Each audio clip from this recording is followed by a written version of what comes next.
Assalamualaikum warahmatullahi wabarakatuh. Pada kali ini saya akan men-share tentang permasalahan yang saya hadapi. Jadi permasalahan yang saya hadapi adalah sebenarnya lebih kepada bahasa Inggris sesuai dengan mata pelajaran yang saya ambil. Oke, kita lihat di sini yang pertama adalah pemecahan belajar siswa ya pada mapel pelajaran bahasa Inggris. Yang pertama adalah ketika saya bertemu dengan siswa itu adalah penggunaan bahasa Inggrisnya. Jadi dalam berkomunikasi itu mereka adalah masih tidak bisa menggunakan bahasa Inggris. Artinya mereka masih banyak yang dari satu kelas itu tidak mampu menggunakan bahasa Inggris gitu ya. Jadi itu sangat masalah sekali dalam bahasa Inggris karena memang mata pelajarannya bahasa Inggris, maka bahasa pun yang harus dipergunakan adalah bahasa Inggris. Mungkin ini terkait dengan latar belakang di SFM mereka ya, banyak faktor seperti itu. Kemudian pada akar permasalahannya adalah seharusnya kan mereka ketika bertemu dengan yang harus menggunakan bahasa Inggris, katakan suatu teks ya, ketika dia tidak paham harusnya mereka menggunakan kamus gitu. Apalagi memang sekarang kamus bahasa Inggris Indonesia atau Indonesia Inggris itu memang sangat jarang digunakan.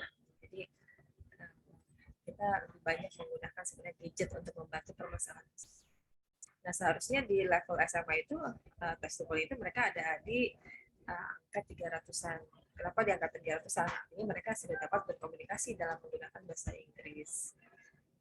Kemudian yang berikutnya adalah alternatif solusinya. Jadi ketika dalam belajar bahasa Inggris itu saya membolehkan untuk menggunakan kamus digital. Kamus digital bisa kita dapatkan di handphone gitu ya. Jadi mereka tinggal membuka Google Translate, kemudian apa yang mereka tidak pahami mereka bisa tulis katanya di situ. Dan tidak hanya untuk kosa kata atau vocabulary, tapi juga ada how to speak itu atau how pronounce. Jadi tinggal di soundnya itu disentuh, maka dari situ bisa menggunakan ternyata kalau misalkan kata tersebut misalkan invisible gitu ya, itu ada cara membacanya seperti apa. Yang kedua adalah meminta siswa ketika mereka menggunakan sosmed atau sosial media itu untuk lebih banyak untuk meminta untuk memfollow artis, selebritis, artis, aktor, atau penutur asli yang memang berbahasa Inggris. Jadi harapannya ketika mereka speak up atau ketika mereka berbicara dalam menggunakan bahasa Inggris, mau nggak mau apa yang mereka katakan itu mereka akan mencari di Google Translate, mencari artinya seperti apa. Kemudian yang ketiga itu adalah bisa menonton film berbahasa Inggris atau mendengarkan lagu-lagu berbahasa Inggris. Jadi ketika mendengarkan lagu, harapannya mereka juga ini artinya seperti ini. Yang diminta dari si penyair itu seperti ini. Ketika menonton film berbahasa Inggris, ternyata artinya seperti ini. Jadi mereka tidak hanya nonton atau tidak hanya mendengar, tapi juga mereka paham penggunaan bahasa Inggris.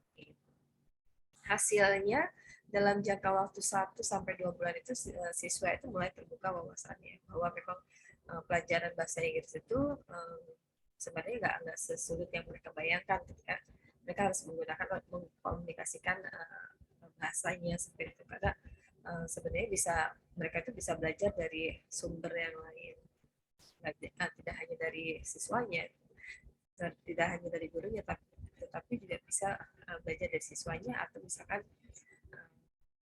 dari sumber yang lain.